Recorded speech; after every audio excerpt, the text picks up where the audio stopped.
Hi friends, मैं Rohit sir. आज मैं सेंटेंस बनाने का सबसे आसान तरीका बताने जा रहा हूं और इसके माध्यम से आप दुनिया का कोई भी वाक्य बहुत ही आसानी से बना सकते हैं। कहते हैं कि यूं जमी पे बैठकर कि वो आसमान को देखता है, पंखों को खोल जवाना सिर्फ तेरी उड़ान देखना चाहता है। तो आइए हम इस नियम को समझते हैं और वाक्य बनाने का तरीका जानते हैं।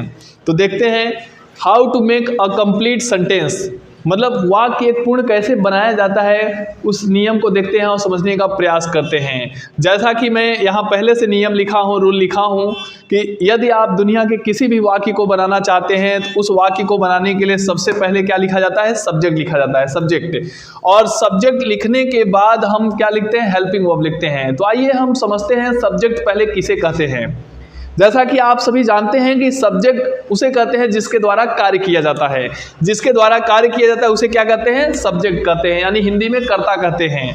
और उसके बाद आता है हेल्पिंग वर्ब, और हेल्पिंग वर्ब ये जो होता है सदैव किसके अनुसार लगता है? सब्जेक्ट के अनुसार लगता है। सब्जेक्ट के अनुसार, अगर सब्जेक्ट एक वचन है तो हेल्पिंग वर्ब एक वचन का यूज करेंगे, अगर सब्जेक्ट बहुवचन का है तो हेल्पिंग वर्ब बहुवचन का यूज करेंगे।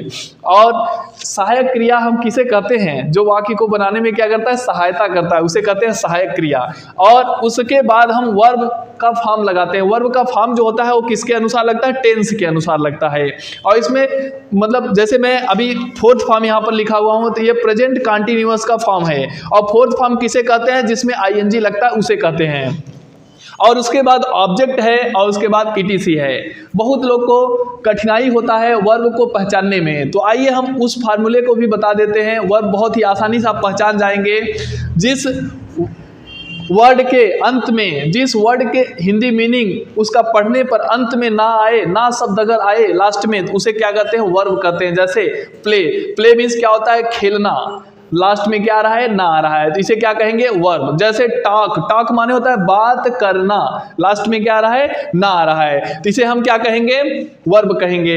जैसे लॉफ, लॉफ माने क्या होता है? हंसना, LAUGH, लॉफ मीन्स क्या होता है? हंसना, तो हंसना लास्ट में क्या आ रहा है? ना आ रहा है, इसे क्या हम कहेंगे? वर्ब कहेंगे। जैसे ब्रिंग, ब्रिंग माने होता है लाना, लास्ट में क्या आ रहा है? ना आ रहा है, इसे हम क्या कहेंगे? वर्ब कहेंगे। तो वर्ब का सबसे आसान तरीका है मतलब पहचानने का। और बहुत अपवाद भी हैं, जैसे होता है टॉय, टॉय मीन्स खिलौना, इसमें भी लास्ट में ना आया है लेकिन ये वर्ब नहीं है। कैसे आप पता लगाओगे कि वर्ब है कि नहीं है? तो देखो उसमें एक्शन हो रहा है कि नहीं। अगर एक्शन हो रहा है तो वर्ब है, अगर एक्शन नहीं हो रहा है तो वर्ब नहीं है माय डियर फ्रेंड्स।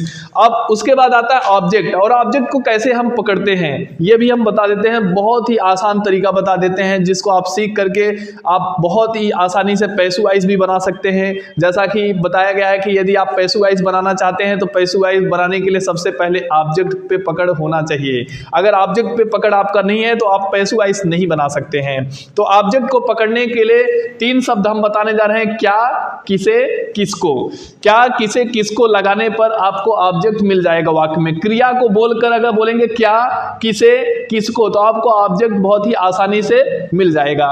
जैसा कि यहां पर मैं पहले से एक वाक्य लिखा हूं, मैं रसोई घर में भोजन पका रहा हूं। क्या पका रहा हूं? भोजन पका रहा हूं। क्या बोलने से क्या आ रहा है? ऑब्जेक्ट आ रहा है। तो जो क्या बोलने से जवाब में आए उसी को हम क्या कहते हैं? ऑब्जेक्ट कहते हैं। और ईटीसी माय डियर फ्रेंड्स बता देते हैं ईटीसी को सबसे आसान तरीका पकड़ने का। ईटीसी को अगर आपको पकड़ना है तो कब और कहां लगाइए, कब और कहां लगाएंगे तो ईटीसी बहुत ही आसानी से आपको मिल जाएगा। जैसे मैं पका रहा हूं, कहां पका रहा हूं? इन द किचन, रसोई घर में पका रहा हूं। तो कब और कहां लगाने पर क्या मिलता है? ईटीसी मिलता है। जैसे मैं सुबह में उठता हूं, कब उठता हूं? सुबह में उठता हूं। तो कब लगाने से क्या मिल रहा है? ईटीसी मिल रहा है। सुबह में उठता हूं, in the morning. In the morning अगर कोई पूछेगा क्या है तो आप कहोगे ईटीसी है। तो आइए हम इस वाक्य को देखते हैं और समझने का आसान तरीका समझने का प्रयास करते हैं। जैसा कि मैं लिखा हूं, मैं रसोई घर में भोजन पका रहा हूं, तो मैं को इंग्लिश में क्या कहेंगे? आई। आई के द्वारा रसोई घर में भोजन पकाने का कार्य हो रहा है। आई बताइए हाँ एक वचन है कि बहुवचन? एक वचन है। और आई के साथ सहायक क्रिया हमेशा क्या लगता है? एम लगता है। प्रेजेंट कंटीन्यूअस टेंस में आई के साथ सहायक क्रिया क्या लगता है माय डियर फ्रेंड्स? एम लगता है। तो आई एम, जैसा कि मैं पहले ही बताया था कि सब्जेक्ट के अनुसार सहायक क्रिया लगता है। सब्जेक्ट के अनुसार हम सहायक क्रिया का यूज करते हैं और सहायक क्रिया हम पहले ही बता दिए हैं किसे करते हैं, जो वाक्य को बनाने में क्या करता है, सहायता करता है, उसे क्या कहते हैं, सहायक क्रिया। तो आई एम। और उसके बाद पकाने का अंग्रेजी क्या होता है, पकाना। देखिए लास्ट में ना आया, अभी मैंने बताया था वर्ब को पकड़ने का तरीका। तो अगर लास्ट में ना आ जाए तो उसे क्या कहेंगे, वर्ब कहेंगे। जैसे कुक, कुक माने होता है पकाना, लास्ट में क्या आ रहा है, ना, तो ये वर्ब हो गया। और वर्ब में प्रेजेंट कंटिन्यूअस में क्या लगता है, फोर्थ फॉर्म लगता है। फोर्थ फॉर्म किसे कहते हैं, आईएनजी फॉर्म को कहते हैं। तो कुक माने होता है पकाना, लेकिन कुक का फोर्थ फॉर्म क्या होगा my dear friends, cooking. I am cooking, क्या पका रहा हूं। अभी ऑब्जेक्ट को पकड़ने का तरीका आपको बताया, क्या किसे किसको लगाने से क्या मिलता है, ऑब्जेक्ट। तो क्या पका रहा हूं, जल्दी बताइए, भोजन पका रहा हूं। तो भोजन को इंग्लिश में क्या कहते हैं, food. I am cooking food, मैं भोजन पका रहा हूं। कहां पका रहा हूं, अभी मैंने बताया कब और कहां लगाने से क्या मिलता है, ईटीसी मिलता है। तो कहां पका रहा हूं बताइए, रसोई घर में। तो रसोई घर में को इंग्लिश में क्या कहेंगे, in the kitchen, in the kitchen.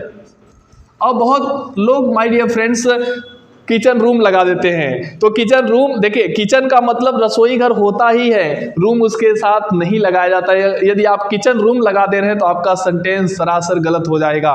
तो ये ध्यान दीजिएगा, किसी भी सेंटेंस को अगर बनाइएगा उसमें अगर रसोई घर आया हो तो वहाँ पर खाली किचन लगाइएगा, इन the kitchen. In the kitchen का प्रयोग मतलब किचन का प्रयोग करना है, किचन रूम का प्रयोग नहीं करना है। आइए एक सेंटेंस और देखते हैं और समझने का प्रयास करते हैं। जैसे वह मैदान में क्रिकेट खेल रहा है, वह मैदान में क्रिकेट खेल रहा है, वह मैदान में क्रिकेट खेल रहा है। तो वह को इंग्लिश में क्या कहेंगे, ही। यहाँ वह के द्वारा मैदान में क्रिकेट खेलने का कार्य हो रहा है, उसे क्या कहते हैं, सब्जेक्ट। जिसके द्वारा कार्य किया जाता है उसे क्या कहते हैं, सब्जेक्ट। और ही बताइए यहाँ कौन सा सिंगुलर है, प्लूरल है, सिंगुलर है। तो ही के साथ सहायक क्रिया क्या लगेगा, इज। जैसा कि मैं बताया सहायक क्रिया सदैव सब्जेक्ट के अनुसार लगता है, तो ही इज। अब खेलने को इंग्लिश में क्या कहते हैं, प्ले। तो प्ले का फोर्थ फॉर्म क्या होता है, प्लेइंग। क्योंकि प्रेजेंट कंटिन्यूअस है तो प्रेजेंट कंटिन्यूअस में क्रिया क्या लगता है, फोर्थ फॉर्म लगता है। तो he is playing, he is playing, क्या खेल रहे हैं, क्रिकेट खेल रहे हैं। ही इज प्लेइंग क्रिकेट, कहाँ खेल रहे हैं, in the field, in the field. आपको पूरा नियम समझ में आ गया होगा बहुत ही अच्छे से। तो वह खेल रहा है, ही इज प्लेइंग, क्या खेल रहा है, ऑब्जेक्ट है, कहाँ खेल रहा है, ईटीसी है। ठीक है, तो यहाँ पर सब आपको मिल रहा होगा। ये है सब्जेक्ट और ये है हेल्पिंग वर्ब और ये है आपका वर्ब जिसमें फोर्थ फॉर्म लगाया हूँ, ये है ऑब्जेक्ट और बाकी ये है क्या, ईटीसी। तो बहुत ही आसानी से ये नियम समझ में आया होगा और इस नियम के माध्यम से दुनिया का कोई भी वाक्य बहुत ही आसानी से बना सकते हैं। माय डियर फ्रेंड्स, अगर मेरा वीडियो आपको पसंद आया हो तो ज़रूर लाइक करिएगा और कमेंट करके बताइएगा कि मेरा वीडियो कैसा लगा। That's all.